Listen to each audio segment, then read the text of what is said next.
Assalamualaikum warahmatullahi wabarakatuh. Yang saya hormati Bapak Ibu Guru SMP Khadijah Surabaya. Bismillah, alhamdulillah, pada siang hari ini kita dipertemukan dalam acara diseminasi pendidikan guru penggerak yang pada siang hari ini kita akan membahas tentang budaya positif. Bapak Ibu sekalian, untuk mengawali acara pada siang hari ini, marilah kita berdoa mudah-mudahan acara ini nanti akan selalu dalam ridho dan keberkahannya. Ala hadiniyah wa ala kulli sholihah al-Fatihah.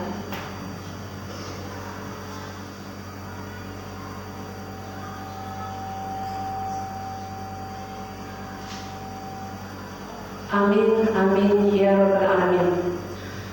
Bapak Ibu, terima kasih untuk waktu yang sudah diluangkan untuk hadir menghadiri undangan saya pada siang hari ini. Pada kesempatan ini, saya ingin menyampaikan beberapa hal terkait tugas dari pendidikan guru penggerak, yaitu diseminasi atau pengimbasan kepada Bapak Ibu guru sekalian tentang budaya positif. Sebelum kita mulai acara ini, monggo kita awali dulu ya, untuk ngetes apakah kita ini konsentrasi atau tidak. Soalnya ini kan siang-siang gitu, rodok ngantuk-ngantuk kira-kira. Begini Bapak Ibu, kalau saya bilang gajah itu kan besar, nanti kita ganti gajah kecil. Kalau semut besar, berarti semut itu kecil, nanti kita semut. Gajah semut. Oke. Nanti kita speaker dulu supaya kita bisa konsentrasi. Pemanasan. Oke, kita mulai bersama nih. Oke. Gajah semut. Gajah semut. Semut gajah. Gajah semut. Semut gajah. Gajah semut. Yang penting gini semua. Diulang lagi. Oke, sekali lagi saya ulang lagi. Pak, ini gajah itu kecil Pak. Kalau semut besar, bukan gini gajah.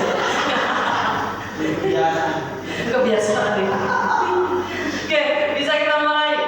1, 2, 3. Gajah semut.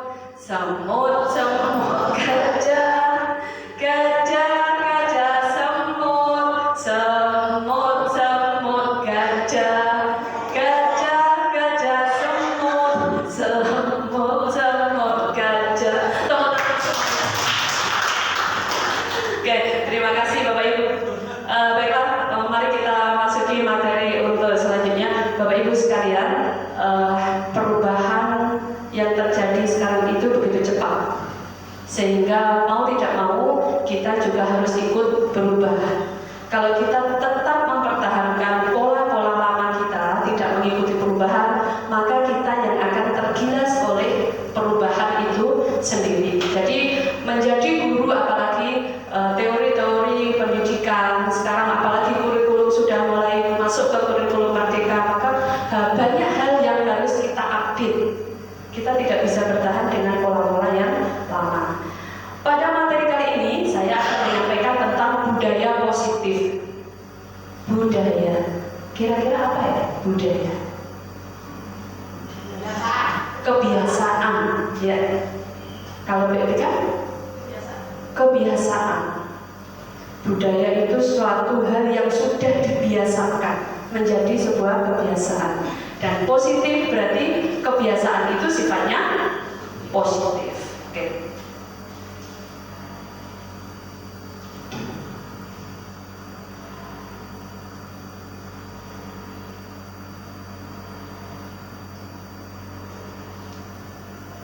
Bapak Ibu, saya akan membagikan kertas ini. Ada soal di situ, ada 3. Cukup menjawab setuju. Nah,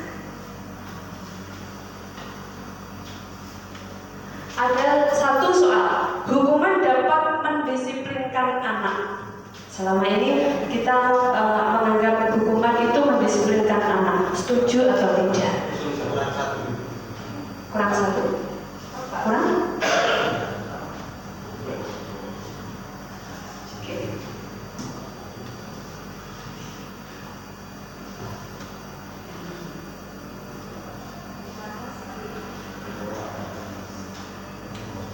Kemudian yang kedua, ya dikasih nama. Jangan lupa dikasih nama. Kemudian yang kedua, pemberian hukuman dengan hal positif seperti membaca atau membersihkan halaman sekolah, kadang membersihkan toilet. Nah, dapat meningkatkan disiplin anak. Setuju atau tidak setuju? Gitu aja. Gak usah panjang-panjang. Kemudian yang ketiga, memberi penghargaan dapat meningkatkan motivasi belajar anak. Biar anak rajin, kalau dia dapat nilai baik, dikasih penghargaan. Nah.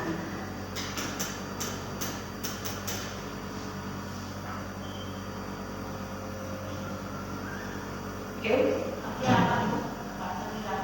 Oh, iya. Saya bacakan aja kalau udah kelihatan. Sudah, ya? Yang kedua, Bapak Ibu, tadi kita menyatakan budaya positif. Untuk menciptakan budaya positif di lingkungan sekolah, maka itu tidak bisa kita lakukan sendiri-sendiri. Kita harus saling bekerja sama, berkolaborasi. Ada kesiswaan, ada BK, ada Bapak Ibu guru, semuanya harus berkolaborasi. Untuk apa? Menyediakan lingkungan yang positif. Budaya positif akan tercipta jika ada lingkungan yang positif. Lingkungan yang positif akan tercipta jika perilaku anak ini juga disiplin yang positif. Gitu ya. Jadi kerangkanya begitu.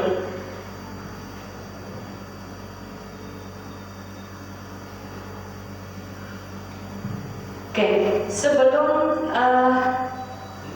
masuk ke materi berikutnya, saya punya permainan. Misalkan ini, saya punya kertas yang di sini sudah saya tulis pesan. Saya berikan kepada Bu Ayu. Digenggam erat, Oke. Jika Bu Halimah ini minta Bu Ayu untuk membuka, coba diminta. Bu Ayu tolong dibuka misalnya. Ya terserah. Gimana? Mau buka atau tidak? Bagaimana cara meminta? Silakan. Gimana?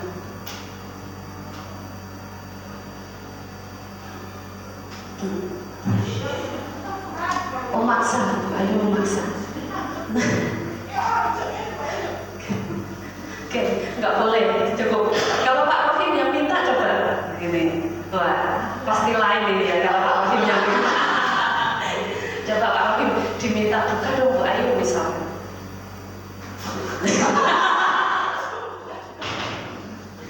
Coba. Ya buka Bu Ayu. Apa? Tangannya ya dibuka. Oh, luar biasa. Tepuk tangan dulu Bapak Ibu semua. Dari permainan ini bisa kita lihat ya. Ternyata Bu Ayu itu ketika diminta oleh Pak Rohim buka itu gampang sekali. Buka dong Bu Ayu, dibuka. Tapi kalau Bu Halimah yang minta buka dong dipaksa nggak mau buka. Kira-kira apa yang bisa kita ambil pelajaran dari sini?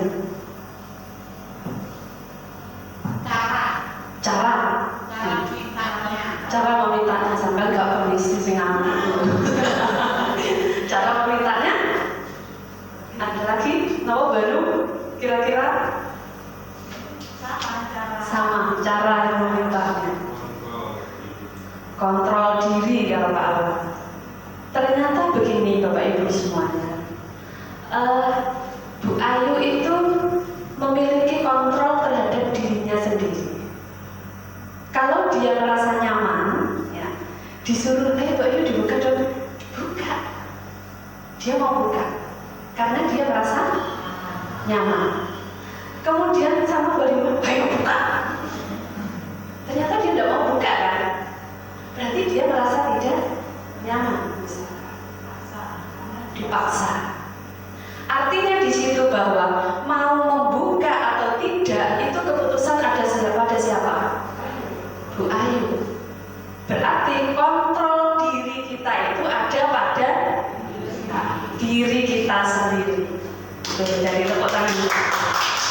Tadi untuk permainan itu. Jadi kalau kita begitu juga menghadapi siswa, seperti apapun kita memaksa dia, kalau dia tidak mengizinkan dirinya untuk dikontrol, tidak bisa.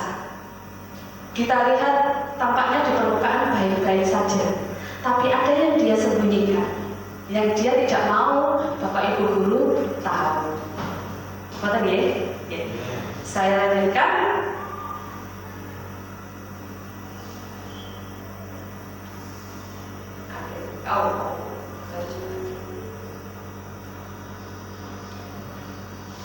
Bapak Ibu, untuk pembahasan kali ini saya akan membahas topik ini ya.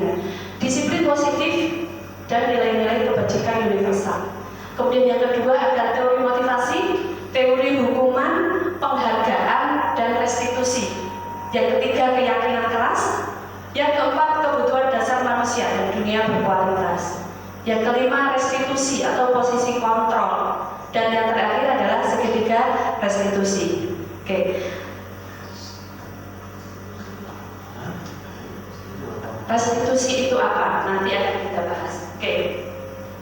Permainan tadi yang sudah kita lakukan bersama, ada satu hal, ilusi perubahan paradigma dari teori kontrol atau teori pilihan. Yang pertama, ilusi guru mengontrol murid. Tadi sudah saya sampaikan, guru itu belum tentu bisa mengontrol murid. Kalau muridnya tidak mau untuk dikontrol, maka dia tidak bisa. Kendalinya ada pada dirinya sendiri, pada diri siswa. Jadi masuk dipaksa seperti tadi yang dilakukan Bu Halimah, ternyata Bu Ayu nggak mau buka. Sama juga kita, walaupun kita razia bolak-balik namanya HP itu, dia masih bisa menyembunyikan hal-hal yang dia ingin sembunyikan. Kemudian ilusi bahwa semua penguatan positif, efektif dan bermanfaat. Di sini ya, penguatan positif dan efektif. Ini selama ini kita kan berasumsi bahwa sejak kita kuliah itu kan mempelajari teori behaviorism, teori perilaku. Anak itu akan mengalami perubahan perilaku, stimulus respon ya, mengalami perubahan perilaku jika kita beri stimulus. Dia akan mengerjakan tugasnya dengan baik ketika kita beri penghargaan, maka dia akan lebih baik lagi. Kalau dia nggak baik, sanksi, punishment, kan seperti itu, untuk mengubah perilaku. Nah, ternyata untuk pembelajaran yang baru ini, kita sudah harus mengalami pergeseran paradigma kepada teori kontrol. Ternyata di situ pemberian reward, pemberian penghargaan itu dirasa kurang efektif dan kurang bermanfaat. Kemudian yang ketiga, ilusi bahwa kritik dan membuat orang merasa bersalah dapat menguatkan karakter. Kritik itu tidak ada Bapak Ibu yang tidak menyakitkan. Namanya kritik, walaupun dikatakan kritik yang bersifat membangun, tidak ada. Karena kritik itu selalu menyakitkan, membuat orang menjadi rendah diri, membuat orang bermonolog negatif terhadap dirinya sendiri. Apakah nanti akan menguatkan karakter? Ya kalau kita merasa rendah diri malah minder, kan seperti itu. Nah, kemudian ilusi bahwa orang dewasa memiliki hak untuk memaksa. Ini juga sering kita lakukan kepada anak kita, kepada murid-murid kita, bahwa kita itu orang dewasa, bertanggung jawab terhadap dirimu. Karena itu saya berhak mengontrol dirimu. Ini ya paradigma yang mulai harus kita rubah, bahwa yang mengontrol anak adalah diri anak itu sendiri. Oke, lanjut.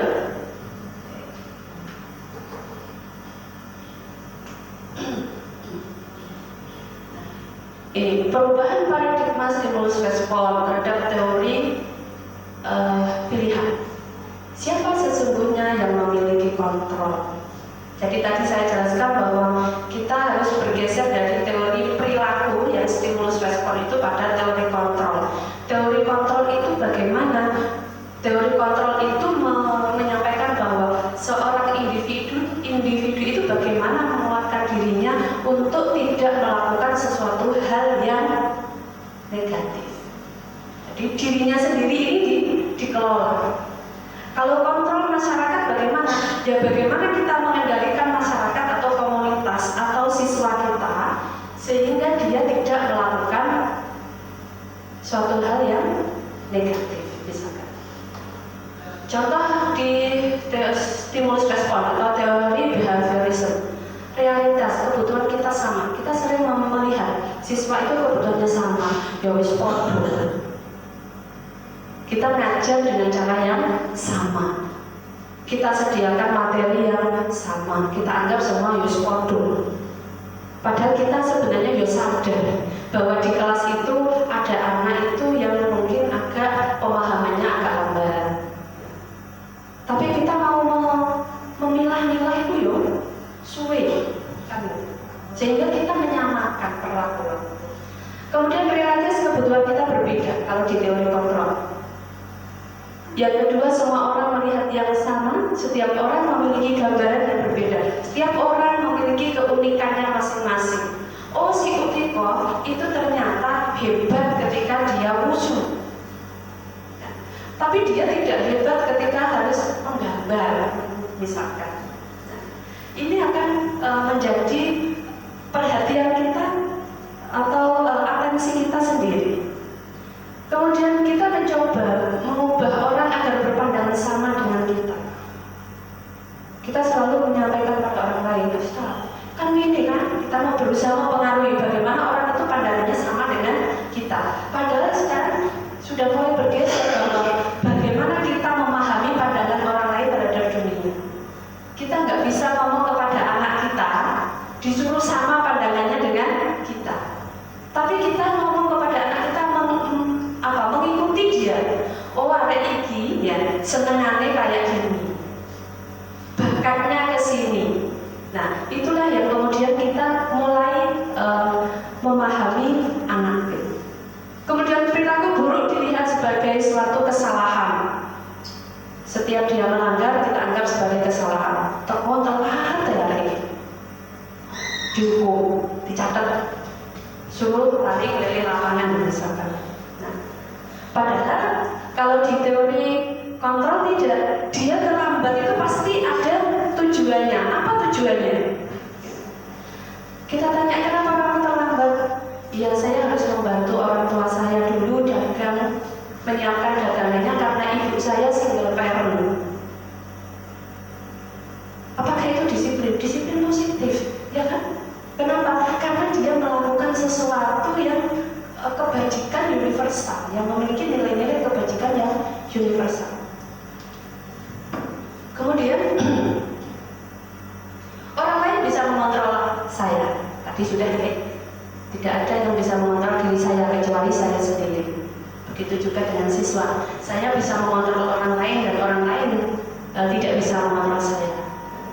Pemaksaan ada saat bujukan gagal, dibujuk. Sesuk ini ya ini besok dikerjakan. Pokoknya saya tidak suka. Akhirnya terjadilah kegagalan karena paksaan. Mangkal dipaksa itu. Ini.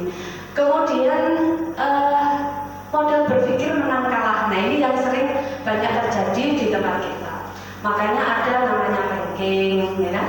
Karena kita membedakan anak yang pinter dengan anak yang dia membutuhkan pemahaman yang cukup lama. Dan ini orang tua di tempat kita juga selalu minta. Walaupun kita sampaikan sekarang itu tidak ada ranking, tapi orang tua masih menganut paradigma yang lama. Mereka minta ini. Harapannya adalah anakku menang. Anak saya berprestasi. Sementara di dalam teori kontrol, model berpikirnya adalah menang-menang. Semua kita itu adalah pemenang. Si A dia berprestasi dalam akademiknya di IPA, si B dia berprestasi dalam musuhnya, si C berprestasi dalam taekwondonya. Banyak hal. Jadi mereka menjadi pemenang semuanya. Ini yang membedakan ya. Nah, kita masuk kepada disiplin. Apa sih disiplin? Sering kita menyampaikan bahwa disiplin itu sesuatu yang kita lakukan untuk mendapatkan kenyamanan. Saya datang terlambat, itu sungkan ketemu pimpinan, maka saya datang pagi. Apa yang saya lakukan? Supaya saya nyaman. Saya datang tidak terlambat, benora di WA pimpinan. Kok belum kelihatan? Kan aku gak enak. Kalau saya gak enak, itu disiplin. Padahal disiplin itu sebenarnya menyangkut akan sesuatu hal yang kita hargai atau pencapaian suatu tujuan mulia. Apa tujuan mulia itu? Yang disebut dengan nilai-nilai universal. Jadi kalau kita mau datang terlambat, ya saya karena ingin menunjukkan saya ini bertanggung jawab terhadap pekerjaan saya, bukan karena saya sungkan sama pimpinan. Ini yang dimaksud dengan disiplin. Karena kalau saya nanti sungkan sama pimpinan, suatu saat saya datang, pimpinan dihentak. Berarti nanti saya kalau datang lewat gerbang ya sini, kan begitu ya? Iya. Nah, itu tadi kontrolnya ada dalam diri sendiri. Oke.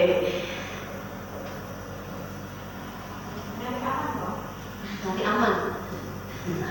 Jadi orang itu dikatakan mengalami disiplin positif ketika mereka itu memiliki atau mencapai nilai-nilai kebijakan universal. Apa itu kebijakan universal? Kebijakan atau nilai-nilai universal itu ketika sebuah nilai itu disepakati oleh semua orang, baik itu lintas agama, lintas negara, lintas ras, semuanya tanpa bertemu pun mengatakan bahwa itu adalah kebaikan. Contoh, orang mengatakan kepedulian. Orang kalau ada orang peduli itu dikatakan negatif. Tanpa bertemu pun ya, tanpa bersepakat pun, semua sudah pasti bahwa mengatakan bahwa itu adalah suatu nilai kebaikan. Itu nilai-nilai universal. Nah, di sistem pendidikan nasional kita, nilai-nilai universal itu dibedakan di dalam 6 hal ini. Yang pertama ada beriman, bertakwa kepada Tuhan Yang Maha Esa dan berakhlak mulia. Ada mandiri, ada bernalar kritis, berkebinekaan global, bergotong royong, kreatif. Kalau Bu Hanu mengatakan kreatif, siapapun tidak ada yang mengatakan bahwa itu adalah hal yang negatif. Sepakat semua, tanpa Bu Hanu ngomong, bapak-bapak, ibu-ibu, kreatif itu kebaikan ya, tidak perlu. Tapi itu secara otomatis semua mengakui bahwa itu adalah nilai-nilai kebajikan. Nah, ketika siswa kita semua sudah menguasai itu, melakukan itu, mencapai tujuan itu, maka itu sudah bisa dikatakan melakukan disiplin yang positif. Ada yang mau ditanyakan?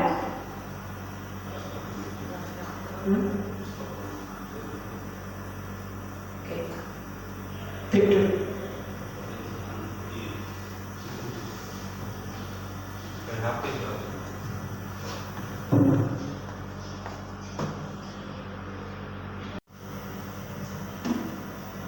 Oke, Bapak Ibu, kita lanjutkan. Sebelum kita lanjutkan, coba kita tepuk semangat dulu, biar kita lebih semangat. Tepuk semangat.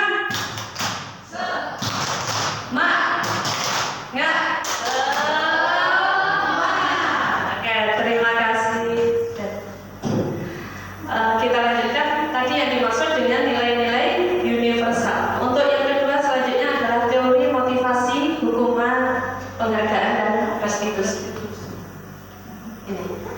restitusi apa? Nanti kita bahas.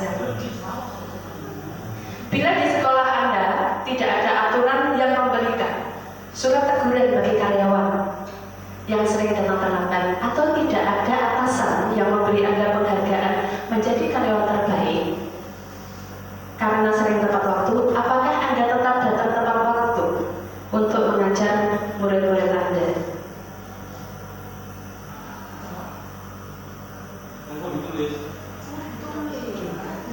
Ya, monggo ditulis.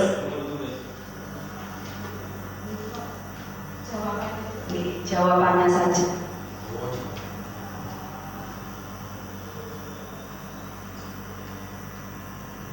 Mau ribet, mau punishment. Ini kalau Bu Hanum yang jawab, saya tetap datang pagi karena anak-anak sekolah SMA masuknya pagi. Tanpa paksaan dan kerelaan hati. Oke, ini ya Bapak Ibu ya. Mungkin ada satu yang mewakili menjawab.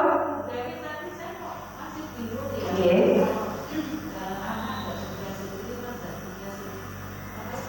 Punishment. Teori kontrol. Nah, itu nanti kita ikuti dulu sampai terakhir ya.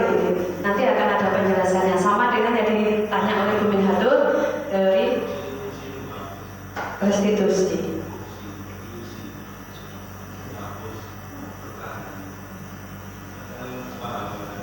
Oke, lanjut di teori motivasi perilaku manusia. Jadi Bapak Ibu, orang itu melakukan sesuatu itu mesti ada tujuannya. Ya. Tujuan, motivasi atau alasannya. Apa alasannya? Ada motivasi secara eksternal dari luar diri manusia itu sendiri ya. Dan ada alasan yang internal. Yang pertama, motivasi eksternal untuk menghindari ketidaknyamanan atau hukuman. Jadi tadi ya, ketika kita datang tidak terlambat, itu supaya saya itu nyaman aja. Ketemu pimpinan ya enak aja karena saya tidak terlambat kan gitu. Anak-anak tidak terlambat ya nyaman saja karena tidak dicatat atau nanti disuruh lari misalkan. Ini. Kemudian yang kedua ada lagi motivasi untuk mendapatkan imbalan dari orang lain atau instansi. Dia melakukan sesuatu supaya saya dapat penghargaan. Saya kalau ranking 1 diajak liburan sama orang tua saya. Ini. Kalau tidak ranking 1, tidak. Pada ranking 1 orang saidik. Akhirnya apa? Kecewa. Ya. Kalau sudah seperti itu nanti malah dia malas untuk berusaha. Oke. Kemudian yang ketiga, motivasi internal, yaitu untuk menghargai diri sendiri. Ini ya. Jadi bagaimana orang itu ketika melakukan sesuatu itu didasari motivasi internal, yaitu untuk menghargai diri sendiri. Saya belajar supaya saya bisa. Nanti kalau saya SMA, saya juga sudah lancar karena dasar-dasar di SMP saya sudah tahu. Bagaimana memunculkan kesadaran itu pada diri anak-anak itu yang dikuatkan, bukan dengan penghargaan, bukan dengan punishment, bukan dengan aturan.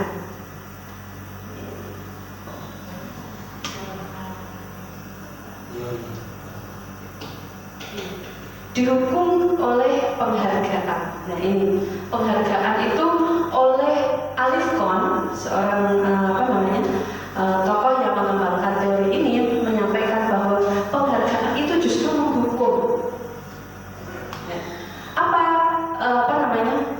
Dampaknya? Yang pertama, pengaruh jangka pendek dan jangka panjang. Mungkin kalau kita memberi penghargaan, ada yang dia pengaruhnya hanya jangka pendek, tapi ada juga yang jangka panjang sih sebenarnya. Tapi banyak juga yang jangka pendek. Kenapa? Oh, sekarang saya berusaha karena saya dapat reward. Ternyata berikutnya saya nggak dapat. Akhirnya apa? jiwa untuk berusaha ini menjadi melemah. Inilah yang dimaksud dengan jangka pendek. Jadi dia akan berusaha kalau dia mendapatkan sesuatu atau motif ekstrinsik. Kemudian yang kedua, penghargaan itu menghukum. Kok bisa? Bagi sebagian, penghargaan itu memang menjadikan dia lebih terpacu. Tapi di kelas itu kan bukan dia sendiri. Satu kelas ada yang ranking 1 bolak-balik dipanggil, kamu hebat, saya berikan penghargaan. Sementara yang lainnya mangkel, ya kan? Kenapa? Menjadi beban. Bahkan ada yang sampai rendah diri, mangkel. Aduh, aku kurang titik rek jaduk kemarin, aku yang ranking 1. Itu karena gurunya yang pilih kasih, bukan? Itu juga melahirkan suatu hal yang kurang baik. Anak yang tidak berprestasi merasa terhukum. Kalau dulu kita zamannya Bapak Ibu sekalian, mungkin kalau matematika bisa ngerjakan mulai dhisik. Yang tidak bisa mengerjakan itu kan hukuman buat dia. Sampai. Kemudian juga yang ketiga, penghargaan mengurangi ketepatan. Seringkali ketika kita memberikan penghargaan, ayo siapa lebih cepat akan saya beri hadiah. Maka apa yang terjadi? Mereka cepat-cepatan. Ternyata ketika cepat-cepatan ini mengurangi ketepatannya. Soalnya apa? Ngejar dari penghargaan. Ya. Gak boleh ya seperti itu. Sekarang kan juga bahkan saya ini boleh ya? Boleh. Di tempat les anak saya itu ada anak yang selalu menguasai kelas. Dia pintar banget, tapi dia nggak ngasih kesempatan ke teman-temannya. Apa yang dilakukan oleh guru lain? Seluruh anak ini pindah kelas dari kelas itu, karena yang lain mematikan kreativitas yang lain. Ini juga ya. Jadi yang itu penghargaan menjadi tidak efektif, ya, tidak efektif, tidak memacu yang lain untuk berprestasi. Us males aku kan gitu. Paling nanti yang dapat juga anak itu lagi. Ini. Kemudian penghargaan ini merusak hubungan, mangkal. Ya. Ya, jadi hal-hal seperti ini mungkin selama ini kita tidak menyadari gitu. Tapi seiring dengan perubahan-perubahan ini, maka ini harus juga kita update bersama. Perpustakaan. Iya. Sudah diuji. Iya. Dari penghargaan setahun ini ada peningkatan dan jumlah yang datang ke perpustakaan. Ya, menarik ya. Jadi kemarin ada penghargaan pada siswa yang banyak berkunjung ke perpustakaan. Nah, apakah penghargaan yang diberikan kepada anak itu akan memicu anak-anak yang lain itu untuk datang ke perpustakaan? Jadi uji. Apakah mereka tidak tertarik untuk datang karena butuh reward misalnya? Saya sudah datang. Wis gak itu reward yang gak apa-apa wis.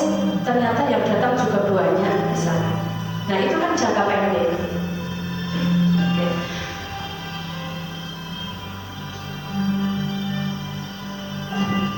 Penghargaan menurunkan kualitas. Seringkali ketika orang itu diberi penghargaan, kemudian dia menempati posisi yang sudah bagus, kemudian dia diberi penghargaan, terus mereka akan berhenti untuk berkreativitas. Nah, ini juga terjadi. Alah ngene aku sudah dapat penghargaan. Merasa puas. Jadi kurang termotivasi. Kemudian penghargaan mematikan kreativitas. Tadi sudah disampaikan oleh Bu Hanum bahwa ternyata ketika kita memberi penghargaan kepada orang lain, yang lain sudah boring, tidak mau berusaha lagi. Bahkan ketika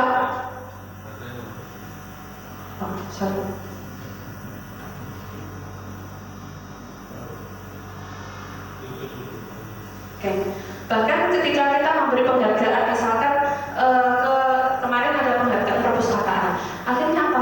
Anak itu datang ke perpustakaan lagi, dia tidak berusaha untuk berkunjung Misalkan memanfaatkan BK, misalkan katakanlah orang kunjungan ke BK itu kan juga bukan suatu hal yang buruk kan gitu. Nah, barang siapa ya, monggo. Iya, ada tekniknya. Nah, siapa yang harus diberi penghargaan? Bagaimana cara memberikan penghargaan? Oke, kemudian penghargaan mengurangi motivasi intrinsik. Jadi tadi akhirnya orang itu dalam diri kita melakukan sesuatu kegiatan itu karena didasari orang lain, hal-hal di luar diri kita. Padahal tadi teori kontrol kita itu yang paling kuat adalah berasal dari diri kita sendiri.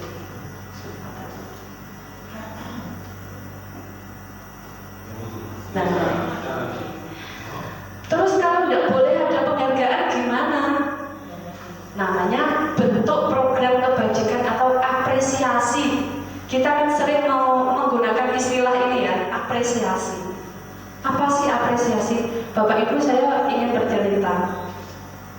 Hari Senin kemarin saya dikunjungi tamu dari Al-Hikmah, dan tamu itu memberikan testimoninya. Bu Dewi, saya kagum dengan murid-murid panjenengan. Ya Allah, pengistune nggih Bu, saya bilang begitu. Kenapa Ibu? Beliau bercerita, saya datang ke sini, saya tidak tahu tempat, disambut oleh dia dan diantarkan dengan bahasa tubuh yang menurut saya itu sangat-sangat sopan. Monggo Bu, sampai diperagakan. Saya langsung baper gitu. Ya Allah, siapa murid saya itu? Saya berpikir seperti itu. Karena bapernya saya, akhirnya saya cari ke Sarpras, Wakasarpras. Tolong saya dilihatkan CCTV. Siapa murid saya yang seperti ini? Nah, kemudian dengan ternyata agak lama juga saya ketemu dikirimi sama Pak Syafi'i itu video anak itu mengantarkan tamu saya itu sampai di pertigaan sini. Saya lihat, oh pakai baju olahraga. Jam keberapa? Jam sekian pakai baju olahraga. Oke, 9B. Saya panggil satu anak 9B. Kamu kan anak ini. Oke, ketemu. Saya ngajar di kelas 7C. Kebetulan wali kelasnya saya. Kemudian saya minta anak itu dipanggil ke kelas saya. Wakil, ada apa Bu? Enggak ada apa-apa. Saya bercerita kepada murid-murid saya di 7C. Ini adalah hal baik yang bisa menjadi inspirasi kalian. Saya mengucapkan terima kasih kepada Kak Jihan, namanya Jihan. Satu, karena sudah mengantarkan itu tamu saya. Yang kedua, hal baik ini akan saya sampaikan kepada banyak anak. Supaya apa? Ini akan menginspirasi. Ini bagian dari apresiasi gitu. Apresiasi bahwa, oh ternyata kalau saya berbuat kebaikan seperti itu, peduli kan itu namanya kepedulian, maka ini menjadikan saya itu dihargai oleh orang lain. Nah, inilah yang dimaksud dengan bagaimana motivasi tadi, motivasi intrinsik. Nah, dan ketika saya tunjukkan CCTV-nya ke anak-anak, saya tunjukkan prosesnya, mereka kagum luar biasa. Tanpa saya komando, mereka tepuk tangan dan turut terharu. Mudah-mudahan semua bisa menyentuh kepada yang lain, memberikan contoh yang baik. Dalam memberikan apresiasi atau pengakuan perlu dilakukan beberapa hal. Beri pengakuan secara khusus. Ada yang memberi pengakuan itu dilakukan secara khusus, mungkin secara pribadi. Ada pengakuan yang bisa diberikan secara kelompok. Misalkan kerja kelompok, maka pengakuan yang dilakukan secara berkelompok. Oh, kerja kelompok ini sudah bagus, kerja kelompok ini keren, kelompok ini hebat misalkan. Kemudian memberi pengakuan secara konsisten. Jangan pas itu muncul, pas dia berprestasi baru kita apresiasi. Tapi ketika itu sekatene dia melakukan hal proses, semuntut-muntut katene, nah itu sudah bisa kita apresiasi. Nah, fokus kepada proses. Seringkali pada proses itu kan kita biarkan aja, kita bimbing, kita itu, tapi kita hanya memenuhi penghargaan ketika kita sudah lihat hasilnya. Nah,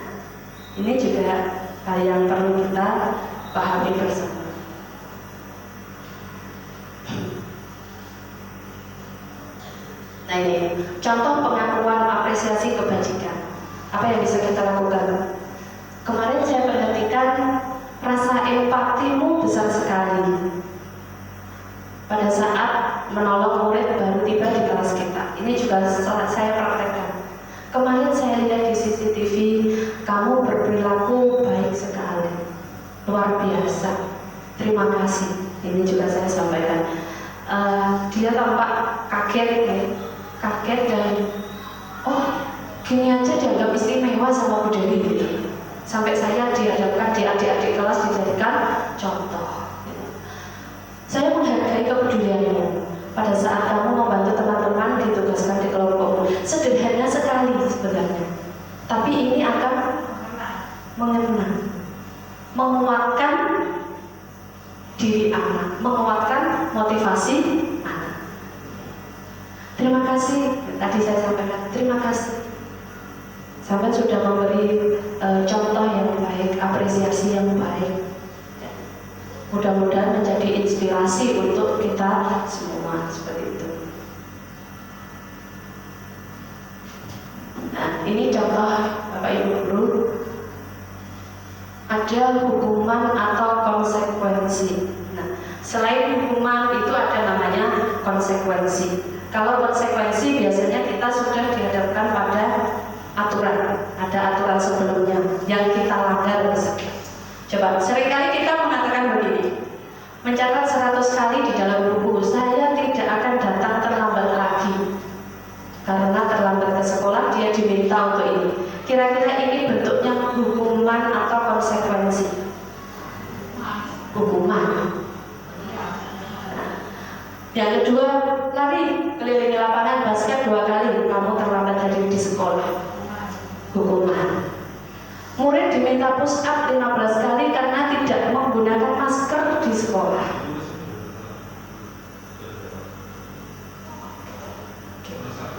Oke, nomor 1 kira-kira mohon ditulis di baliknya. Masih cukup kertasnya? Oke, monggo. Nomor 1 hukuman. Nomor 2? Oke. Nomor 3?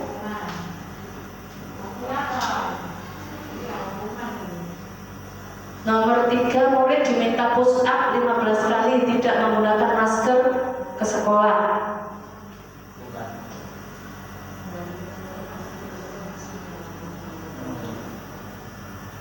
Mengganti kertas tugas teman yang telah dicoret-coret.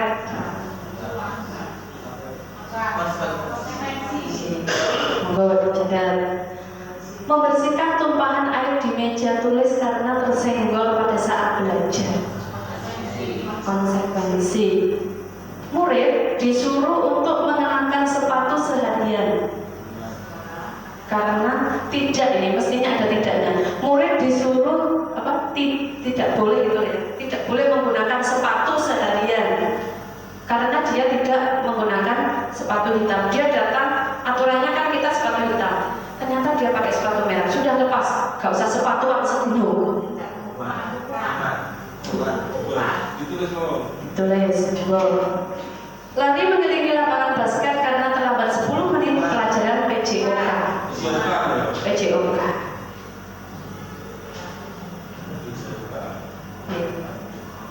Sampun? Sampun. Monggo kita cocokkan bersama.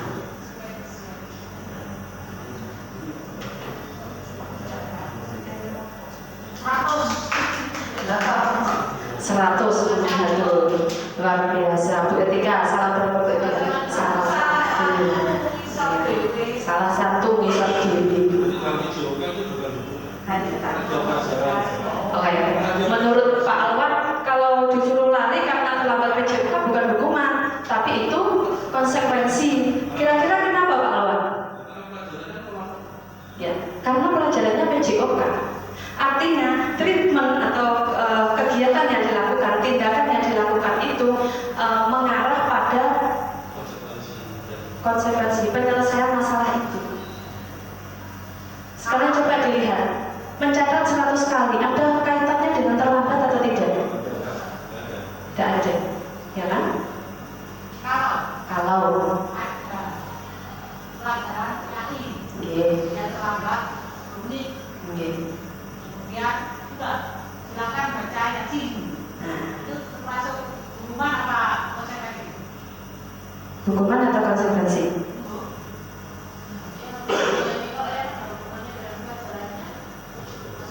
Ya kalau itu ada hubungan dengan pelajarannya berarti konsekuensi. Tapi itu harus di awal misalkan Ya. bukan moromo, kalau ada hubungan. Ya, persis sama yang disampaikan Pak Awan bahwa kalau konsekuensi itu di awal sudah ada kontraknya dulu, peraturannya, kontrak belajar. Ini konsekuensi. Oke, kita lanjut ya Bapak Ibu ya. Perbedaan hukuman dan konsekuensi, apa sih bedanya? Sesuatu yang menyakitkan harus terjadi. Dia datang sepatunya merah, gak boleh pakai sepatu nang dinding, tidak bersepatu kan juga malu ya, mau ke kantin gak pakai sepatu. Akhirnya siswa jadi apa? Malu. Kalau dia sudah malu jadinya sakit hati, marah.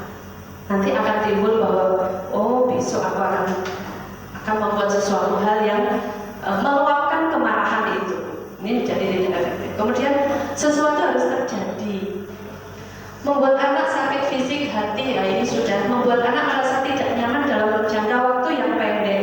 Jadi kalau airnya tumpah kemudian dia membersihkan, dia malu, tidak enak hati. Tapi itu hanya dalam jangka waktu yang pendek, tidak dalam jangka waktu yang panjang.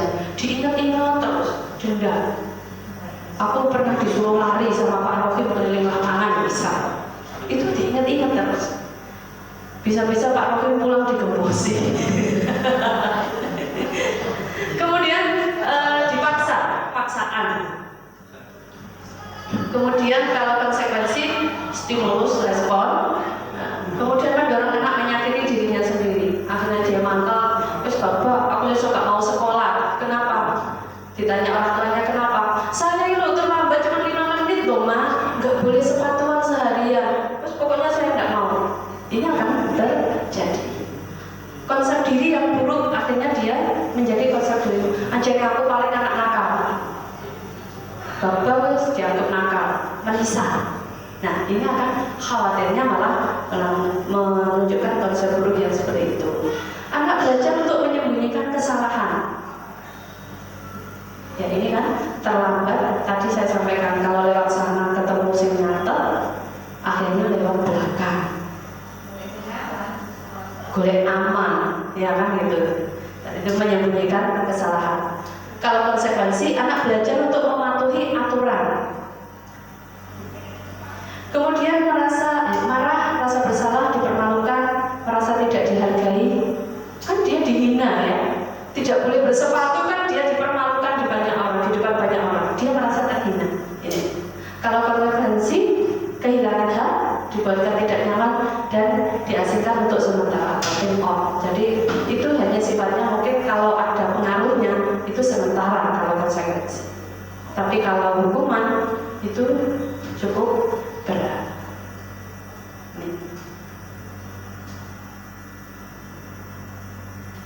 Ini selanjutnya, apa sih restitusi itu? Tadi yang disampaikan teman-teman itu.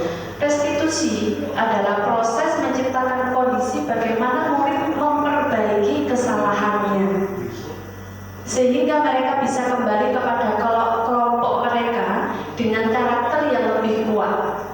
Restitusi juga merupakan kolaborasi yang mengajarkan murid untuk mencari solusi untuk masalah mereka, membantu berpikir tentang orang itu seperti apa, ingin menjadi tujuan mulia, bagaimana dia memperlakukan orang lain. Kita pas ngajar, dia tidur,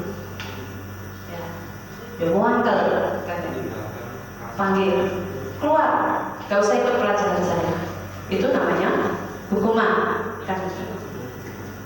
Tapi kalau kemudian kamu kok pelajaran saya tidur, kemarin disepakati gimana? Kalau di kelas tidur, saya harus piket sendirian hari ini, konsekuensi, gitu ya. Kemudian kalau restitusi tidak seperti itu, bagaimana dia ditanya mengapa dia sadar nggak bahwa apa yang dilakukan itu adalah masalah bagi dirinya. Kamu tidur, itu masalah nggak buat dirimu sendiri? Jangan-jangan dia nggak merasa bahwa itu bukan masalah, ya. Tujuannya apa? Dia tidur. Jadi dia digali dari hatinya. Setelah itu dia ditanya, kalau ini menjadi masalah buat kamu, kira-kira apa yang bisa kamu lakukan untuk menyelesaikan masalah itu? Sehingga dia mandiri mencari penyelesaiannya. Ya Bu, saya akan minta maaf kepada Bu Rina. Tadi saya tidurnya pas jamnya Bu Rina. Dari mana solusi itu muncul? Dari anak itu sendiri. Terus, ya saya tidak menghormati Bu Rina sebagai guru. Jadi sehingga apa? Ketika dia kembali ke kelas, dia itu tidak ada rasa marah, rasa dendam, rasa apa, tapi dia dikuatkan di situ. Dan perlu digarisbawahi juga, tadi katanya bahwa terus nek gak oleh ngono, nek dikono nek ngono, pancet iku ya opo, kan gitu ya. Memang restitusi itu perubahannya sangat lambat. Tapi kalau itu dilakukan, maka itu akan menguatkan diri si anak itu sendiri. Ketika itu dilakukan, maka lama-lama anak itu sudah terbiasa bahwa oh ternyata ini salah ya. Ketika salah, apa yang harus saya lakukan? Karena kembali lagi, diri kita itu dikontrol oleh kita sendiri. Karena itu dikuatkan anaknya, bagaimana dia bisa mengontrol dirinya sendiri.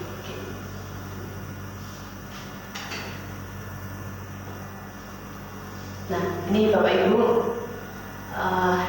ada identitas gagal, ada identitas sukses. Hukuman itu dianggap sebagai identitas yang gagal. Kenapa? Karena dengan dihukum malah membuat anak itu dendam, rendah diri, identitasnya gagal. Menurun. Iya, merasa harga dirinya direndahkan. Nanti akan ketika besar dia akan berbuat hal yang sama, katanya Pak Alwan seperti itu. Makanya anak yang dibully itu juga ya, itu biasanya dia akan juga bully di tempat lain. Ini kan karena dia mengalami hukuman. Kalau bully hukuman dari temannya kan seperti itu. Sesuatu menyakitkan harus terjadi. Nah itu tadi kalau konsekuensi dan restitusi itu dianggap sebagai identitas sukses, akan menciptakan suatu disiplin yang positif. Nah, tidak nyaman untuk murid jangka panjang. Kalau restitusi menguatkan untuk murid anak dalam jangka waktu yang panjang. Karena tadi kontrol ada pada diri kita sendiri. Kalau diri kita kuat, maka dia akan berpengaruh pada jangka waktu yang panjang. Ketika dia mengalami sesuatu, maka bentengnya dia, solusinya dia itu sudah muncul. Pertahanannya akan kuat. Murid atau anak akan tersakiti ketika hukuman. Murid atau anak tidak nyaman pada konsekuensi. Nah, kalau pada restitusi, murid atau anak mendapatkan penguatan, dia merasa dikuatkan. Juga dibelani saja nih. Ya, saya tahu sih kalau pelajaran matematika itu susah. Kadang saya juga mengalami kesusahan, nggak kamu saja. Oke, terima kasih. Kita lanjutkan Bapak Ibu sekalian ya. Sebelum kita lanjutkan, coba kita tepuk dulu sebentar. Kita tepuk satu, tepuk satu, tepuk dua, tepuk tiga, tepuk satu. Nah, kalau tidak ada tepuknya, ya nggak usah tepuk. Oke. Kita lanjutkan tentang keyakinan kelas. Jadi mengapa tidak peraturan saja? Mengapa harus keyakinan kelas? Yang pertama, mengapa kita memiliki peraturan harus menggunakan helm bila mengendarai kendaraan roda 2?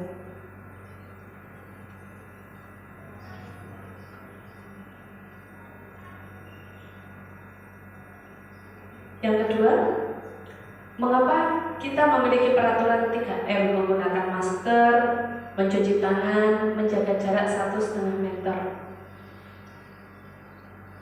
Mengapa kita memiliki peraturan harus datang tepat waktu saat mengikuti pelatihan? Mungkin ada polisi. Karena ada polisi.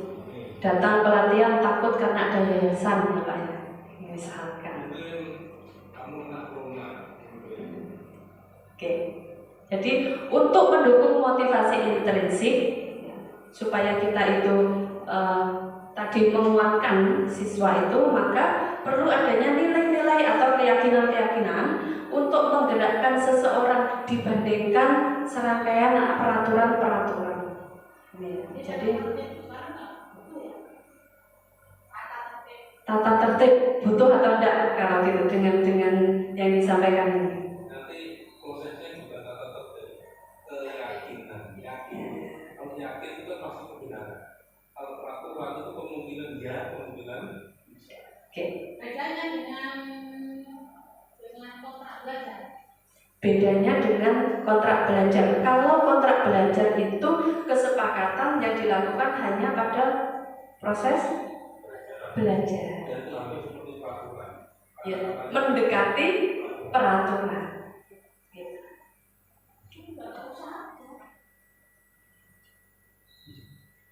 Nah, coba yang mana yang merupakan keyakinan kelas? Yang sebelah kiri atau yang sebelah kanan? Kalau sebelah kiri datang tepat waktu, mengucapkan salam, peraturan.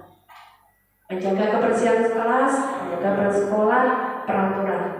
Berdoa sebelum dan sesudah kegiatan, peraturan. Aktif dalam pembelajaran, peraturan. Tertib, peraturan. Nah, bagaimana yang diinginkan? Adanya kesepakatan kelas. Di situ menunjukkan dengan kata-kata yang dipilih secara humanis, menyenangkan, tidak terkesan ada unsur paksaan. Misalkan, kami guru dan murid yang saling menyayangi. Di mana kata-kata yang menjadi nilai-nilai universal tadi? Saling menyayangi. Kami murid yang semangat belajar. Mana nilai-nilai universalnya? Semangat. Kami murid yang peduli dengan teman-teman.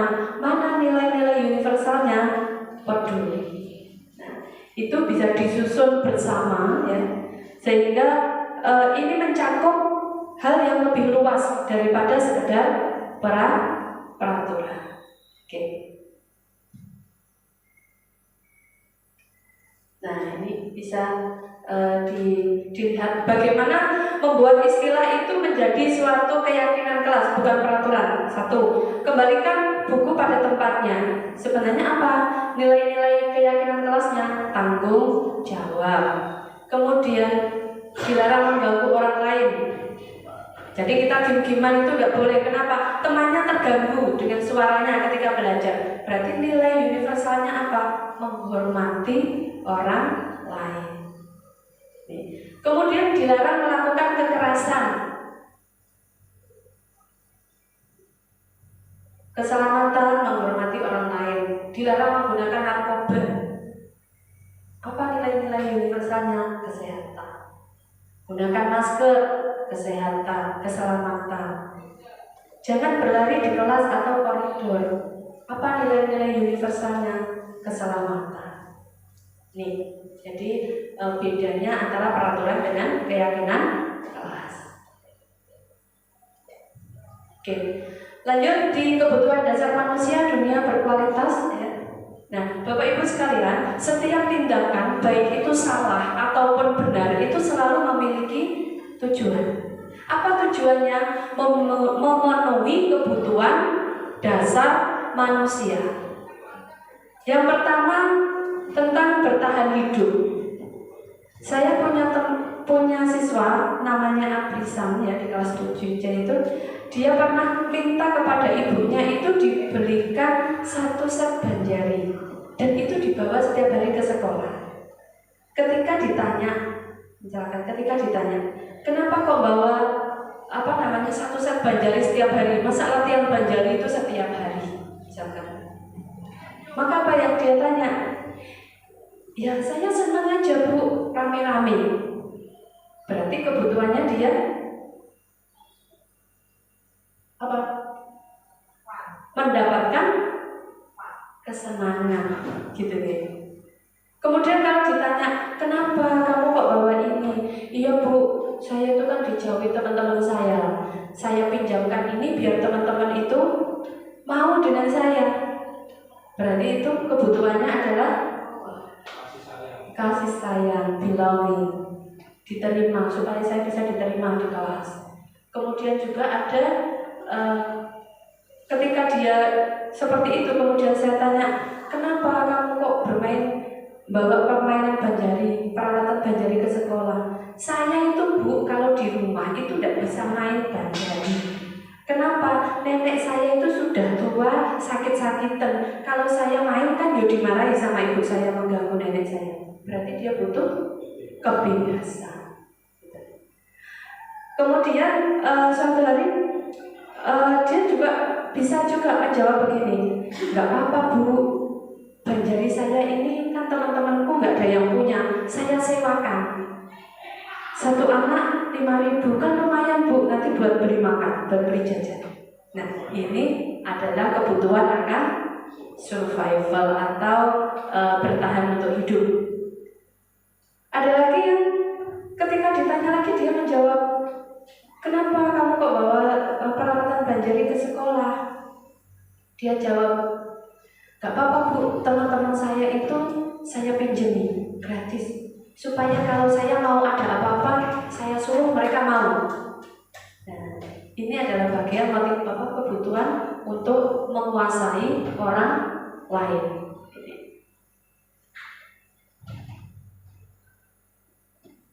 Oke, posisi kontrol.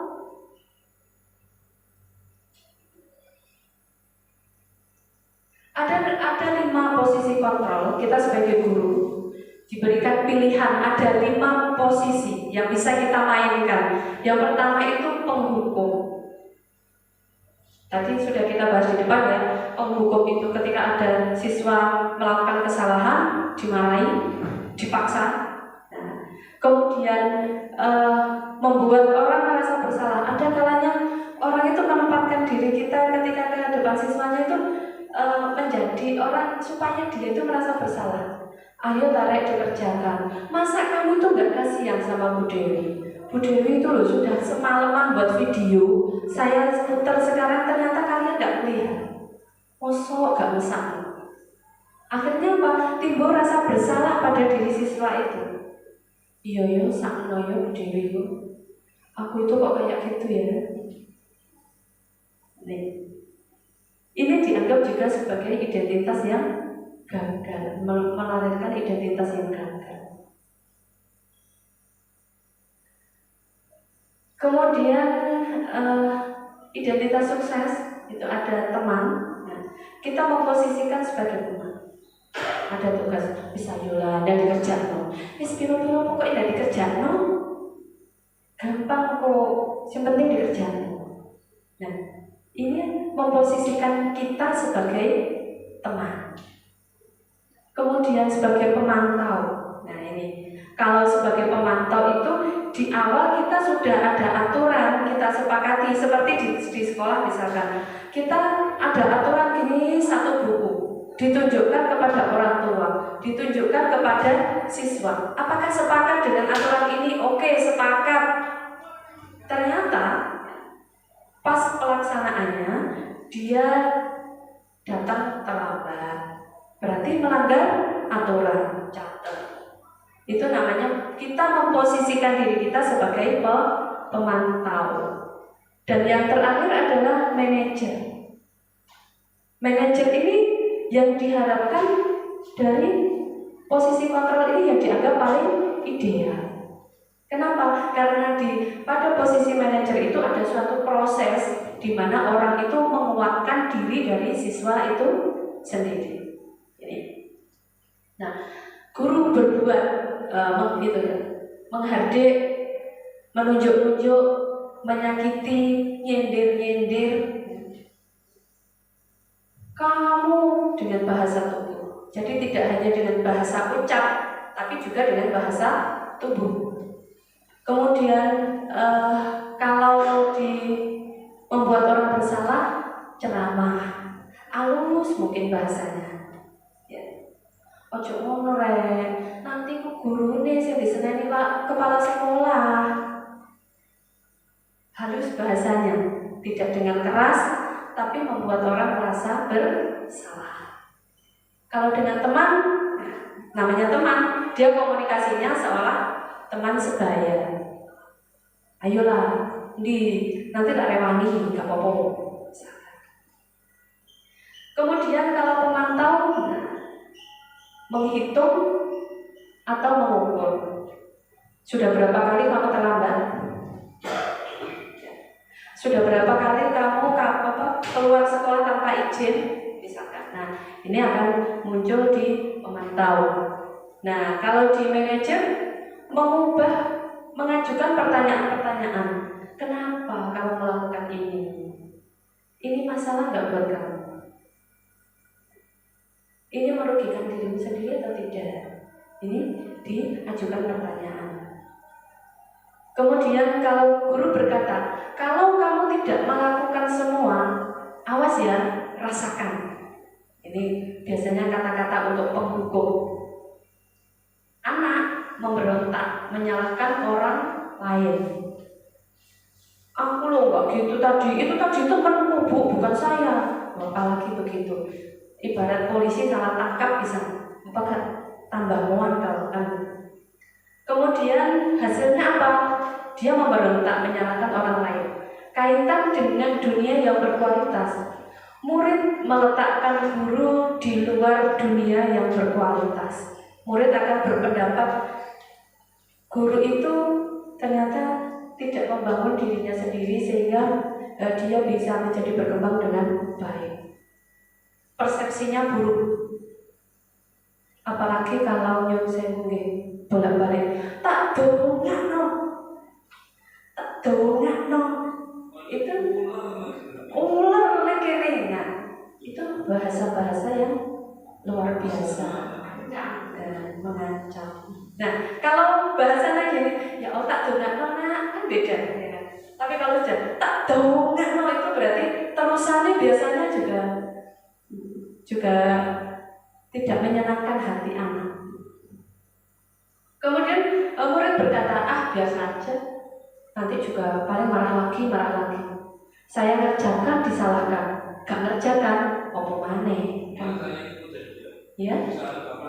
Iya. Iya.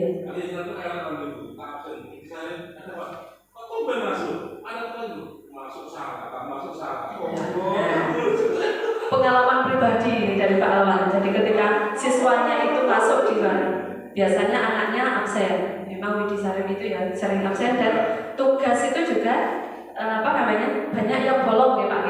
Padahal dia tidak masuk itu karena dia di klub ya kan? Dia di klub. Ada tujuannya dia di klub itu. Kita sendiri yang harus menyikapi dengan bijak. Ketika dia datang loh, dengarin ngumpul tugasnya penuh, kan nggak ngenai. Wah, sih kamu di tengah kesibukanmu kamu masih menyempatkan diri mengerjakan tugas, kan enak, sehingga memotivasi dia untuk melakukan sesuatu. Nah, ini pengalaman dari Pak Awan. Akhirnya responnya masuk salah, gak masuk salah. Ngerjakno terlambat salah, apa maneh gak ngerjakno. Wis gak ngerjakno wis, kan akhirnya kan muncul seperti itu nanti. Kemudian dampaknya, dia biasanya akan mengulang kesalahan. Yang disampaikan Pak Awan, masuk salah, gak masuk salah. Ya ora masuk ae bodoh-bodoh salah ya. Kan akhirnya terbangun seperti itu. Kalau membuat orang merasa bersalah, kamu seharusnya sudah tahu. Ibu lelah sekali mengatakan baik. Kemudian menyangkal berbohong. Siswa biasanya akan berbohong. Ini membentuk identitas yang gagal, tidak menguatkan. Murid meletakkan guru di dalam dunia berkualitas, tapi dia masih bisa menerima guru sebagai bagian dari orang yang pernah membuat dia berkembang, kan gitu. Kemudian dia dalam dirinya dia berkata, maafkan saya ya Bu ya. Dalam hati terbawa terus, ya Allah Bu, sepurane ya Bu ya, karena saya ikut dimarahi oleh kepala sekolah, misalnya. Merasa rendah diri. Sedangkan kalau teman, ayolah lakukan demi aku, demi ibu, masa kamu gak mau? Nah ini, apa yang terjadi? Anak menjadi ketergantungan. Nah, aku diwangi sama guru nih. Sesuk ya mau main. Tak kerja no didik. Bu, saya sudah kerjakan dikit. Alah Bu, setelah Bu, ayolah. Bahasa teman, ada ketergantungan. Murid akan meletakkan guru sebagai orang yang sangat penting di dunia berkualitas. Guruku itu biyen loh, pas saya di sekolah itu dia banyak bantu saya loh. Nah aku ngerjakan tugas terus kurang sempurna mesti dia menghargai, masih menghargai. Nah, tapi dia menjadi lemah, tidak mandiri, bergantung kepada orang lain. Kemudian kalau pemantau, dia menghitung, mengukur berapa kali kamu terlambat, berapa kali kamu kabur, misalkan. Kemudian sudah tahu apa peraturannya, menyesuaikan diri bila diawasi. Iya Bu, saya tahu. Dia akan menyesuaikan diri. Tapi kalau gak ketemu pas dia melanggar, dia juga cari selamat, kan gitu. Tadi katanya cari selamat lewat panti. Kan lebih nyari aman. Murid meletakkan guru peraturan dan hukum di dunia yang berkualitas. Bahwa yang membentuk saya sepertinya adalah guru, peraturan, hukum. Kemudian berapa banyak bintang yang saya harus peroleh, berapa halaman yang harus saya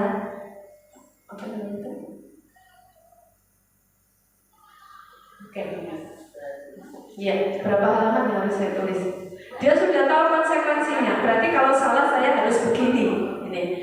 Kemudian yang terakhir menitik beratkan pada sanksi atau hadiah untuk dirinya. Nah, bagaimana kalau posisi manajer? Nah, ini kalau manajer apa yang kita yakini? Apa yang tadi sudah kita sampaikan, ada keyakinan kelas. Apa keyakinan kelas yang sudah kita langgar? Atau apa keyakinan kelas yang belum muncul pada diri kamu sehingga kamu melakukan itu?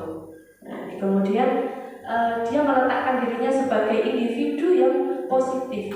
Oh iya ya, saya belum melakukan ini. Kemudian bagaimana caranya untuk mengatasi ini semua? Nah, dampaknya pada murid, dia mengevaluasi. Kemudian dia juga mencari solusi atas dirinya sendiri. Bagaimana saya bisa memperbaiki diri kita sendiri?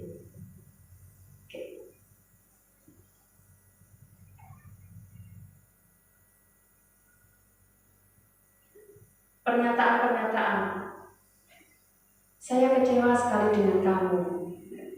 Kalau ini orang ingin membuat orang merasa bersalah. Kamu tidak pernah benar melakukan itu. Padahal kamu kok benar ngejas. Dengar masuk. Ayolah lakukan demi ibu atau bapak. Teman, memposisikan diri sebagai teman. Apakah kamu mau mendapatkan stiker bintangmu hari ini? Pemantau. Kalau dia melakukan suatu mentaati aturan, dia dapat bintang. Bagaimana kamu bisa menyelesaikan masalah ini? Ini tipe-tipe posisi kontrol seorang manajer. Kamu selalu terakhir. Ngumpul tugas yo terakhir. Wah sholat yo suwe wis terakhir ket teko. Ini akhirnya kata bahasa anak sekarang ngejas. Ini yang dimaksud dengan hukuman. Jadi itu untuk bedanya. Dari 5 posisi kontrol yang dianggap ideal itu adalah posisi manajer. Nah, yang dianggap posisi yang paling tidak diinginkan atau kurang dianggap baik itu adalah posisi penghukum. Kata dia Bapak Ibu, kita lanjutkan. Suatu studi kasus, Sabrina hari itu bangun terlambat, nih ya. Dia terburu-buru sampai di sekolah, dia pun akhirnya sampai gerbang sekolah.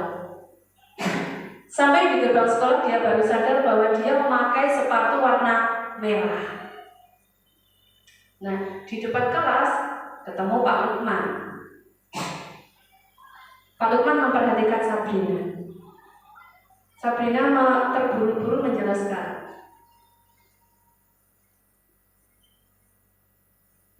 bahwa dia terburu-buru dan salah mengambil sepatu. Pak Lukman menanyakan Sabrina, apa peraturan sekolah tentang seragam warna sepatu Sabrina?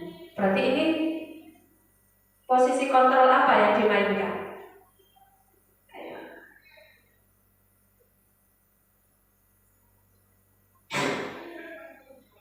Sudah tahu aturannya di sekolah, sepatunya harus warna apa?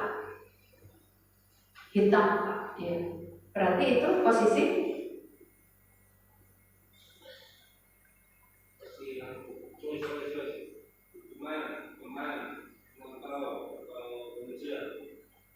apa kira-kira?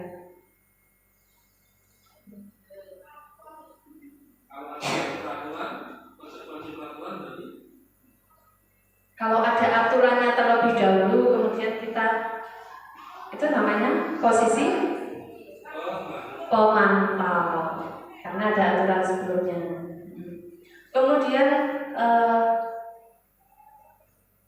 Sabrina menjawab, sudah mengetahui sepatu harus berwarna hitam, namun terburu-buru dan salah mengenakan sepatu.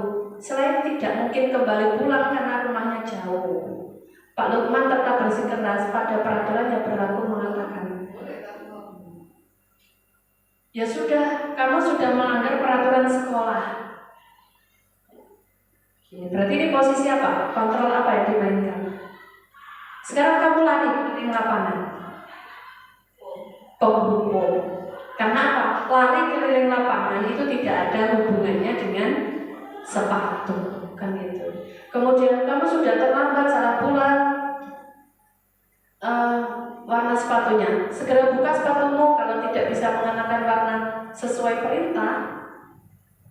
Sabrina minta maaf dan mohon kembali pada Pak Lukman agar tetap mengenakan sepatunya dan berjanji tidak akan mengulang kesalahan. Namun Pak Lukman tidak mau tahu. Tidak, kamu telah melanggar peraturan sekolah. Kalau tidak sanggup ambil sepatu di rumah atau sepatunya diantarkan ke sekolah, ya sudah, kamu tidak usah pakai sepatu seharian. Berarti penghukum. Sehingga Sabrina pun berhati-hati mencopot sepatunya, memberikan kepada Pak Lukman. Seharian dia tidak berani keluar kelas. Kenapa? Karena dia malu tidak menggunakan sepatu. Nah, ini berarti hukuman itu telah menciptakan suatu identitas yang gagal, membuat Sabrina itu menjadi rendah diri.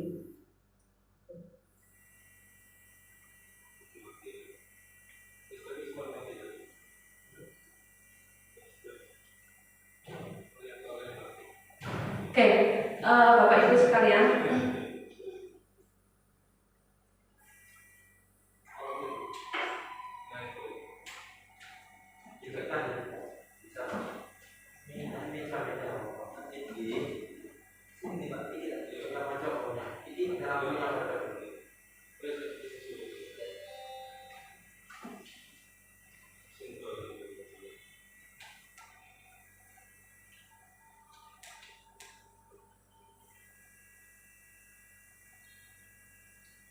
Oke, Bapak Ibu, terakhir ya, ada segitiga restitusi. Segitiga restitusi itu ketika kita menghadapi anak yang dia melakukan suatu kegiatan yang tidak mencerminkan disiplin positif, maka apa yang bisa kita lakukan? Yang pertama adalah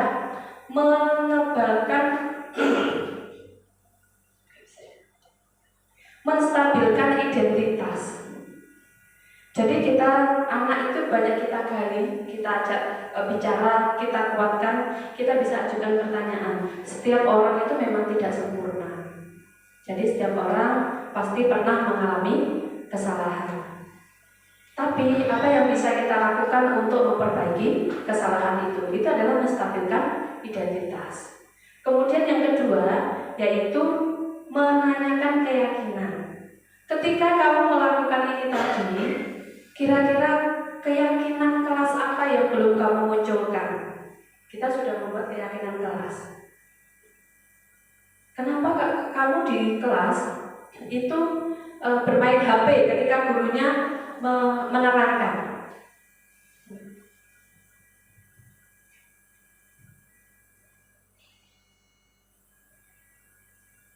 Nah, nilai mana yang belum muncul?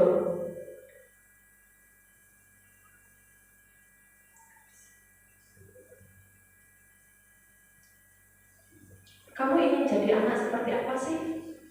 Ingin sukses kan? Di sini kita sampaikan ini bagian dari nilai-nilai yang disepakati. Dan yang terakhir adalah validasi kebutuhan.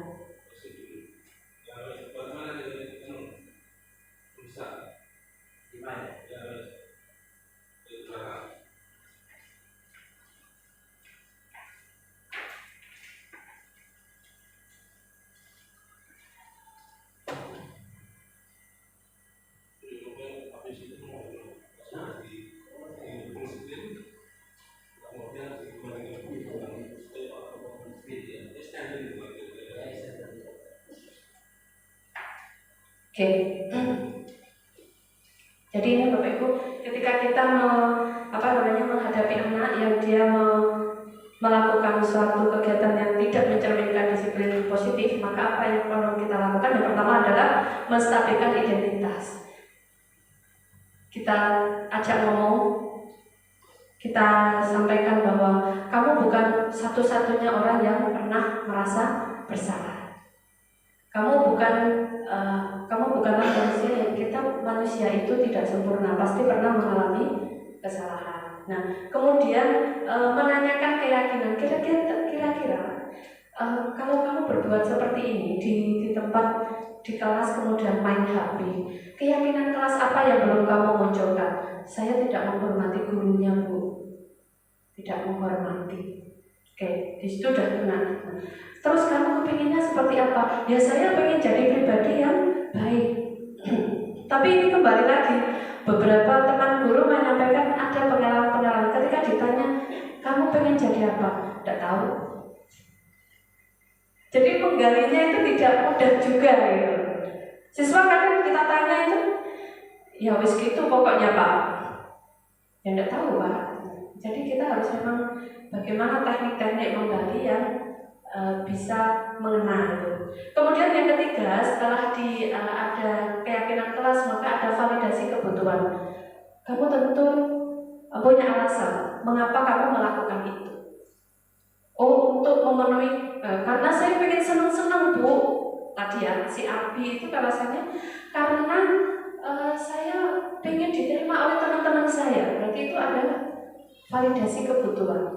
Kebutuhan dia adalah sebenarnya kepingin kasih sayang diterima oleh temannya. Kemudian apa kalau gitu cara yang lebih efektif supaya kamu bisa diterima temanmu itu seperti apa? Apakah hanya itu caranya? Kan bisa kita menggunakan cara-cara yang lain yang itu tidak mengganggu orang lain. Nah, di sini nanti siswa itu akan mencari solusi atas dirinya sendiri. Oke, terima kasih dari saya. Naik delman ke Surabaya, jangan lupa beli alpukat. Demikian presentasi saya, semoga bermanfaat. Sebelum kita akhiri, saya ingin ada refleksi ya. Saya ingin ada refleksi, mohon untuk dijawab di kertas warna kuning. Minta tolong.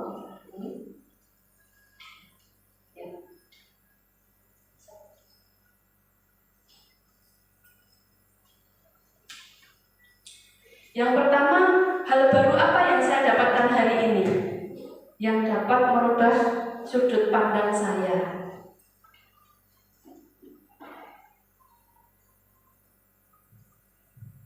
Yang pertama. Kemudian yang kedua, bagaimana perasaan saya setelah mengikuti kegiatan hari ini?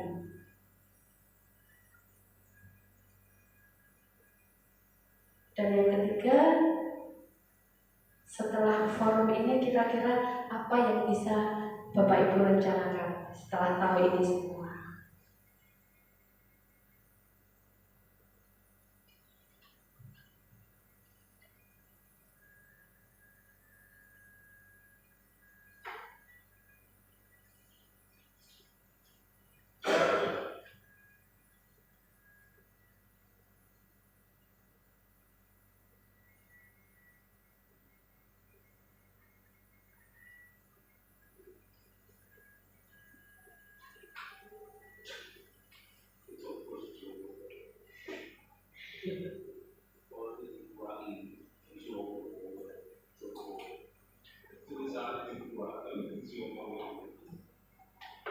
Oke, Bapak Ibu, saya kira cukup itu ya untuk presentasi hari ini.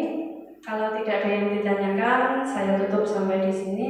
Marilah kita tutup forum ini dengan doa kafaratul majelis. Bismillahirrahmanirrahim. Subhanakallahumma wa bihamdika asyhadu an la ilaha illa anta astaghfiruka wa atubu ilaik. Terima kasih.